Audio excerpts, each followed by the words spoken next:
ஆஹா.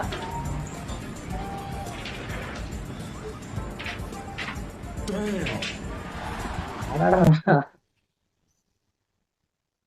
நான் என்ன சொல்ல அதை பாத்தீங்கல்ல உங்க சுளுக்கு. ஏன்னா இந்த காலத்துல பசங்களுக்கு வந்து அதிகமான வேலை, அந்த கொத்தனார் வேலை பார்க்குறவங்க, இந்த மில்லுல கம்பெனில ஒர்க் பண்றவங்க எல்லாம் சுளுக்கு பிடிச்சிருக்கு, உடம்பு அசதி இந்த மாதிரி இருக்கு. உண்மை. அந்த மாதிரி சமயங்கள்ல நீங்க போய் முதுக வந்து நீங்களா சுளுக்கு இழுக்க முடியுமா? முடியாது. முடியாது.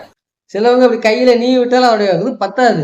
அந்த மாதிரி சமயங்கள்ல நீங்க காசு கட்டி இங்க போனீங்கன்னா அருமையா நீவி ரிலீஃப் பண்ணி விட்டுருவாங்க. வாங்க போமா போமா. நீங்க ஜாலியா இருக்கலாம். பொண்ணு ரோட்ல போகும்போதே வெறிக்க வெறிக்க பாக்குறாங்க, அப்பவே அவங்க மனநிலை மாறிடுது. இந்த கண்டிஷன்ல இருக்கும் பொழுது ஒருத்தன் சுளுக்கு இழுக்கிற வரைக்கும் படுத்து கிடக்கான்னா அது எனக்கு என்னன்னு தெரியல, சொல்றதுக்கு இல்ல. வேற ஞாபகப்படுத்திட்டீங்க. நெஞ்சமெல்லாம் பொண்ணு அறக்கு தம்பி, மறக்க முடியல. பாதிதான் காமிச்சாங்க, முழுசும் காட்டல. இருந்தா உங்களுக்கு காமிச்சிருப்பேன். ஓகே, சுளுக்கு இழுக்கிறவங்க போய் இழுத்துக்குங்கப்பா. போலாம். கட்டுப்பாடா இருக்குண்ணே. சுளுக்கு மட்டும் இழுத்துட்டு வந்துடுறேன், என்ன காசோ அதை கட்டிட்டு வந்துடுறேன். நல்லா இருக்கு. எனக்கு 2 நாள் முதுகு பிடிப்பு ஒரு மாதிரியா இழுக்குது. ஓ, வெக்கமே இல்லையா? கிடையவே கிடையாது. லிப் டு லிப் கிஸ் பண்றதுனால நிறைய ஹெல்த் பெனிஃபிட் இருக்கு. இத நான் சொல்லங்க, ஆய்வு சொல்லுது. உங்களுடைய பார்ட்னரை ஒரு நாளைக்கு குறைஞ்சது 3 தடவை லிப் டு லிப் கிஸ் பண்றதுனால உங்க உடம்புல இருந்து இம்யூனிட்டி பாக்டீரியா அவங்க உடம்பு 3 கிஸ் என்ன 3000 கிஸ் கொடுக்க கூட நாங்க ரெடி. பார்ட்னர் இல்லையே. No marriage. பார்ட்னர் இருந்தா தான் நம்ம கொடுக்கலாம். ஊருக்குள்ள தேடிய பார்த்தியாச்சு, ஒரு பார்ட்னர் கிடைக்கல. ஊரு பூரா பொண்ணு கிட்ட ஒரு நாதாரையும் தர மாட்டேங்கிறான். நம்ம என்ன செய்ய முடியுது? ஹியூமினிட்டில இருந்து குமானிட்டி வரைக்கும் எல்லா முட்டையும் குறைஞ்சு போச்சு. இருந்தா தானே கொடுக்க முடியும் கம்யூனிட்டி. அதனால என்ன செய்றீங்கன்னா, இந்த மாதிரி 90s எல்லாம் நிறைய பேர் இருக்காங்க.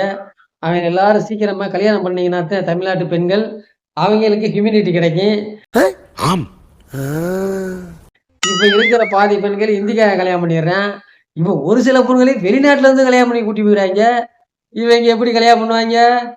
வளர்ந்தவங்க எங்க வழி தெரியாதவங்களுக்கு கம்யூனிட்டி ஃபுல்லா குறைஞ்சு போயிரு. நாங்க எங்களுக்காக கேட்கல, கம்யூனிட்டிக்காகத்தான் நாங்க கேட்கிறோம் கல்யாணம். அப்பதான் கிஸ் பண்ண முடியும், அப்பதான் கம்யூனிட்டி ஏறும். அந்த டாக்டர் சொல்றாங்க, நான் சொல்லல. அதனால உடனடியாக எல்லாரும் கல்யாணம் பண்ணிடுங்க. அவங்க உடம்புல இருந்து இம்யூனிட்டி பாக்டீரியா உங்க உடம்புக்கும் வருது. அதனால உங்களுடைய உடம்பு ரொம்ப ஹெல்தி ஆகும், லைஃபும் ஹெல்தி ஆகும். தம்பி, நீங்க இன்ஸ்டாகிராம்ல இருக்கீங்களா? தக்ஷாஸ் டைரி ஃபாலோ பண்ணிருக்கீங்களா? பண்ணிருக்கீங்களா? காமிங்க. செக் பண்ணுதா? எல்லாரும் ஃபாலோ பண்ணிருக்கீங்க தம்பி.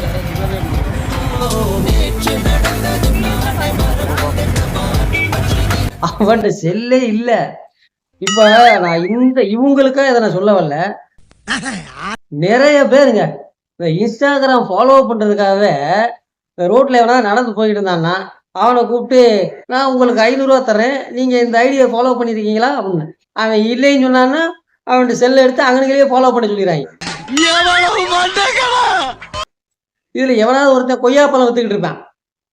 உங்கள்கிட்ட நான் 4 கொய்யாப்பழம் 1000 ரூபாய்க்கு வாங்கிக்கிறேன். 1000 ரூபாய் ஆகும். நீங்க வந்து இந்த ஐடியா ஃபாலோ பண்ணிருக்கீங்களா? இல்லையே, செல்லே இல்லையேன்னு சொன்னாலும் இவங்க செல்லுலயே அந்த ஐடியா போட்டு ஃபாலோ பண்றாங்க. அதான் வர்க்கீஸ். இப்ப அதாவது அவங்களா ஃபாலோ பண்ணாங்கன்னா ஏதோ போடுற வீடியோவும் பார்ப்பாங்க. உண்மை. நீங்களா காசு கொடுத்து ஃபாலோ பண்ண சொன்னீங்கன்னா வீடியோவே பார்க்காதவன் வெறும் ஃபாலோவர்ஸ் தானே இருக்கு, எப்படா பார்ப்பாங்க? இது மாதிரி இவங்க மட்டும் இல்ல, ரொம்ப ரோட்ல போறவனை கூப்பிட்டு அவங்க ஃப்ரெண்டா அவங்கள சப்புன்னு ஒரு அடி அடிச்சீங்கன்னா அவங்களுக்கு 500 ரூபா தரேன் சொல்றாங்க. அவன் 500 ரூபா வாங்கிட்டு அடிச்சுட்டு ஆளுக்கு 200 ரூபா எடுத்துக்கிறாங்க. நான் கூட என்ன ரசிக்கிறேன், நீ சீப்பாளா இருந்திருக்க. அப்புறம் ஃபாலோ பண்ண சொல்றாங்க. இதுல என்ன கிடைக்குது? ஒருவேளை அப்படி ஃபாலோ பண்ணா எதுவும் கிடைக்குமோ? இல்ல அதிகமான வியூஸ் எதுவும் போகுமான்னு தெரியல. தெரிஞ்சிருந்தா நம்ம ஊர்ல ஆள் 150 ரூபா, பசங்களுக்கு 150 ரூபா கோட்டு வாங்கி கொடுத்தா போதும், 50 பேர் ஃபாலோ பண்ணிடுவாங்க. ஆனா பாப்பாங்களா இல்லையாங்கிறதே தெரியல. வாய்ப்பு இல்ல ராஜா, வாய்ப்பு. ஆஹா, அருமைடா.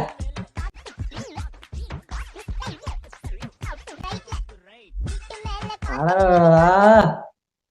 இந்த இந்த வேலை கிடைச்சா கூட நல்லா பார்க்கலாங்க. அந்த செயற்படுங்க. டேய் நீ போப்படுவா பரதேசி உன்னை மீட்ல வந்து மிதிக்கிறான். எத்தனை டிகிரி படிச்சு கூட இந்த வேலையை பார்க்க போகலாம், ஒன்றும் பிரச்சனை கிடையாது. கவர்மெண்ட் வேலை ரிசைன்மெண்ட் கூட இந்த வேலைக்கு போகலாங்க. வெக்கமே இல்லையா? கிடையவே கிடையாது. ஆக இது வந்து நான் அவங்களுக்காக நான் சொல்ல வரல. அது எப்படி இப்படி அவனை நம்பி இப்படி காட்டி இப்படி டாட்டோ போடுறாங்கிறது எனக்கு தெரியல. அது எப்படி இது? அத பத்தி மட்டும் தயவு பண்ணி யாரும் கேட்காதீங்க. ஓகே, இந்த மாதிரி வேலை உங்களுக்கு வேணும்னா நீங்க உடனடியாக டாட்டோ கடை வைக்கணும். டாட்டோ கடை வச்சா மட்டும் போதாது, டாட்டோ குத்த தெரியணும். கேட்டுக்க. கை கால் நடுக்க கூடாது. அந்த போக்கஸ்ல இருக்கும் பொழுது பல சிந்தனைகள் மாறக்கூடாது. டாட்டோவில் மட்டும்தான் குறியா இருக்கணும். அப்பெல்லாம் கையில குத்துவாங்க. அது போக இந்த ஷோல்டர்ல முதுகுல குத்தினா பார்த்துருக்கேன். அப்படியே போக போக குத்துறதுக்கு இடம் இல்ல உடம்புல, எல்லா பக்கமும் குத்துறாங்க சைட் மணியா. அதனால நம்மளுக்கு தெரிஞ்ச பையன் ஒருத்தர் இருக்க நம்மளும் கத்துக்கிறோம். ஓ அப்படியா விஷயம்.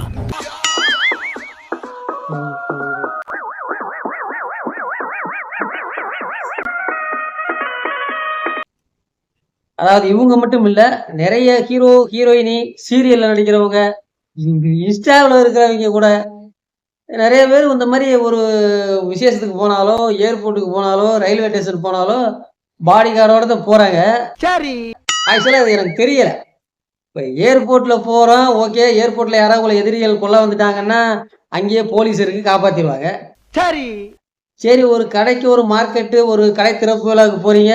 அங்க எல்லாரும் உங்க ரசிகர்கள் தான் உன்னை பார்க்க வர்றாங்க. அங்க உங்களை யாரு என்ன பண்ண போறா? எதுக்கு இந்த 4 பாடி கார்டு அடியலுக்கெல்லாம் கூட்டிட்டு போறாங்கன்னு எனக்கு தெரிய மாட்டேது. உங்க ரசிகர் தான் உங்களை குமிஞ்சு பார்க்க போறாங்க. அவங்கள உங்களை இன்னும் பண்ண போறது இல்ல. இது போக ஏர்போர்ட், ரயில்வே ஸ்டேஷன் போனா போலீஸ் இருக்கு. எதுக்கு போகும்போது எல்லாருமே இப்போ சீரியல் நடிக்கிறவங்க, சின்ன சின்ன ஆக்ட்ரஸ் கூட பவுன்சரோட போறாங்களே, எதுக்கு? இதை என்னால மட்டுமில்ல, இந்த நாட்டுல இருக்க எவனாலையும் சொல்ல முடியாது. எனக்கு சத்தியமா தெரியல. சரி, ஓகே, உங்களுக்கு ஆபத்து வருங்கிறதுனால கூட்டிட்டு போறீங்க. சப்போஸ் கூட்டத்துல இருக்க நீங்க போகும்போது ஒரு 500 மக்கள் உங்களை சுத்தி பார்ப்பாங்க, கையெழுத்து வாங்குவாங்க, ஆட்டோகிராஃப் எல்லாம் சொல்லுவாங்க. ஏன்டா தயங்குற? தைரியமா சொல்றான். அவங்கனாலேயே உங்களுக்கு ஆபத்து வந்தாலும் அங்க 100 பேர் இருக்கான், 100 பேர் உங்களை அடிக்க வந்தாங்கன்னா இந்த 4 பாடி கார்டு காப்பாத்திடுவாங்களா? அவங்க உங்களை ஒன்றும் செய்ய போறது இல்லைனாலும் பாடி கார்டோட தான் வர்றாங்க. சப்போஸ் அவங்க உங்களை அட்டாக் பண்ண வந்தா கூட நீங்க 10 பாடி கார்டு 20 பாடி கார்டு கூட்டிட்டு வந்தாலும் உங்களை காப்பாற்ற முடியாத. சுத்தி 100 பேர் இருக்கிறான், 3 பேரும் பாஞ்சானா சோழி முடிஞ்சு. அப்புறம் எதுக்கு எனக்கு தெரியல. நான் இந்த நடிகைக்கா சொல்லவில்ல, எல்லாருமே இதே மாதிரி தான் செய்யறாங்க.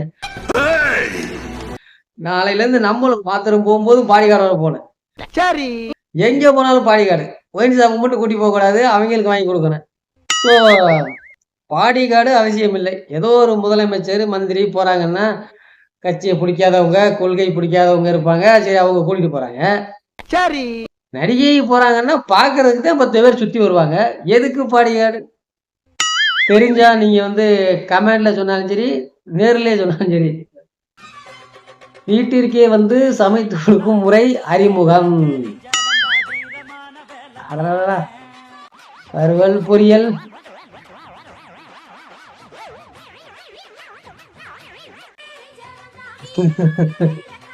புதுசா ஒண்ணு அன்லாக் பண்ணிட்டாங்க. எப்பனே சொல்லவே இல்ல. அதாவது இதுக்கு முன்னாடி சாப்பாடு ஆர்டர் பண்ணலாம், காய்கறி ஆர்டர் பண்ணலாம், சமையல் ஜாமான் கூட ஆர்டர் பண்ணலாம். பைக்கில் கொண்டாந்து கொடுப்பாங்க, ஒரு வண்டியில வந்து கொடுப்பாங்க. டோர் டெலிவரி இருந்துச்சு, ஜொமேட்டோ, ஸ்விக்கி, இந்த மாதிரிலாம். இப்போ அதையும் மீறி வீட்டிலேயே சமைச்சு கொடுக்கறத கொண்டாண்டாங்க. இப்போ நம்ம வீட்டில் சமைக்கிறேன்னா வைங்க, உடனே நீங்கள் அந்த இதுக்கு ஆர்டர் பண்ணீங்கன்னா, எங்களுக்கு வீட்டில் சமையல் பண்ணலை, சமைக்க ஆள் வர சொன்னால் ஒரு 4 பேர் வருவாங்க, ஒரு 3 பேர் வருவாங்க. வீட்டில் காய்கறிகள்லாம் வச்சிருந்தீங்கன்னா எல்லாம் என்ன வேணுமோ அதை நறுக்கி இறுக்கி போட்டு குழம்பு வச்சு கொடுத்துருவாங்க போல. சார் என்ன சார் சொல்றீங்க? நம்ம கடமை நம்ம செஞ்சு தானே சார் ஆக வேண்டியிருக்கு. என்னடா அது? சரி, ஜொமேட்டோக்காரன், ஸ்விக்கிக்காரன் வந்தாவே என்ன நடக்குதுன்னு நான் ஒரு வீடியோவில் உங்களுக்கு காமிச்சேன். முடியலாங்க. வந்து சாப்பாடை கொடுத்துட்டு ஒரு நிமிஷத்துல போயிடுவாங்க. அவங்களுக்கே அந்த நிலைமைனா நீங்க இவங்க வந்து 1 மணி நேரம் 2 மணி நேரம் சமைக்க வேண்டியது வரும். அதுக்கு ஒண்ணும் செய்ய முடியாது. இருந்தாலும் வேலை இல்லாத இளவட்ட பசங்க 90s கிட்ஸ் நீங்களாம் இருந்தீங்கன்னா உடனடியாக சமையலை கத்துக்குங்க. கத்துக்கிட்டீங்கன்னா உங்களுக்கு வேலை வாய்ப்பு உண்டு. பல வாய்ப்புகள் உண்டு. அதனால நீங்க வந்து உடனடியாக சமையல் வேலையை கத்துக்குங்க. எல்லாத்துக்கும் வந்துருச்சா துவைக்கிறதுக்கு சமையக்கிற அம்மா இருந்தா நிறைய இதுல இப்ப இதெல்லாம் தூக்கிட்டாங்க போல. ரெகுலரா அவங்கள வச்சு சம்பளம் கொடுக்க முடியாத போல. சமைக்கணும்னா டக்குன்னு ஆர்டர் பண்ணா திரும்ப வந்து சமைச்சு கொடுத்துட்டே போயிடுறாங்க. அடுத்து ஊட்டிட்டு விட்டுட்டு சாப்பாடுலாம் சாப்பிட விட்டு தட்டுலாம் கழுவ வச்சுட்டு போயிடலாம் வந்து இனிமே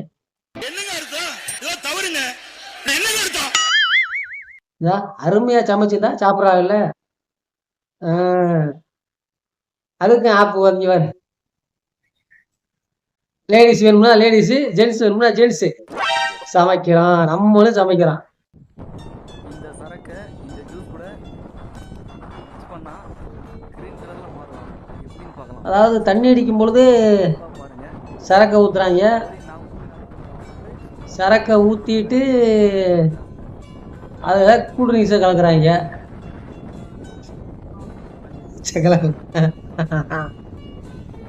அதாவது பச்சை கலர்ல மாறிடுச்சு பாருங்க. அதாவது சரக்கை ஊத்திட்டு அதுல கொஞ்சம் அந்த ரோஸ் ஊதா கலரு கூல்ட்ரிங்க்ஸை ஊத்துறோன்னே அந்த சரக்கு பச்சையா மாறிடுதுங்க. கட்டிங் போட போன இடத்துல ஒரு கண்டுபிடிப்பு கண்டுபிடிச்சிருக்காங்க பாருங்க. இதுதான் நம்ம ஆளுங்க. சரக்கு போறது மட்டும் கிடையாது, அப்துல் கலாம் ரேஞ்சுக்கு சிந்திப்பாங்க. எப்படி சிந்திச்சிருக்காங்க பார்த்தியா? சிந்திப்புக்கு கண்டுபிடிப்புக்கு ஒரு கண்டுபிடிப்புடா.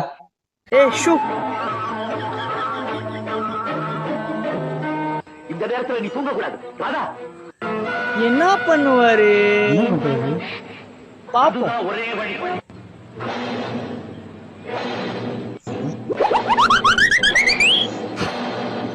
என்ன மன்னிச்சிடு. நல்ல வேலை அந்த புள்ள உயிரை காப்பாத்திட்டாப்ல.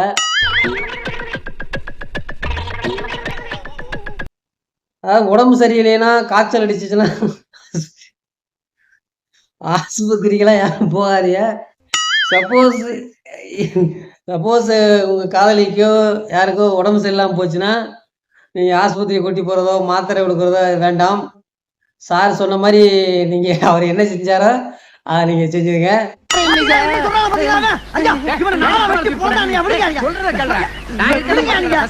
Chapter close. காய்ச்சலும் போயிடும், எல்லாமே போயிடும். அதனால காய்ச்சல் வந்துச்சுன்னா நீங்க டக்குன்னு எல்லாம் கழட்டி போட்டு ஒரே ஒரு ஜம்ப் பண்ணிட்டீங்கன்னா முடிஞ்சு. அத வேற ஞாபகப்படுத்திட்டீங்க. நெஞ்சமெல்லாம் பொண்ணு அறக்கு தம்பி, மறக்க முடியல. காலைல பாரு நம்ம எவ்வளவு அழகா உட்காந்துருக்கு பாத்தியா? காய்ச்சல்லாம் சிட்டா போயிடும், தலைவலியே. இது வந்து ஒரு காதலியும் மனைவிக்கோ காய்ச்சல் வந்தது இந்த மாதிரி பண்ணு. சும்மா யாருக்காவது ரோட்ல போற காய்ச்சல் வந்து இந்த மாதிரி பண்ணீங்கன்னா அடுத்து நீ ஆஸ்பத்திரிக்கு போயிடுவ. அது ஸோ அடுத்த ஒரு வீடியோல வந்து உங்களை சந்திக்கிறேன். நன்றி, வணக்கம்.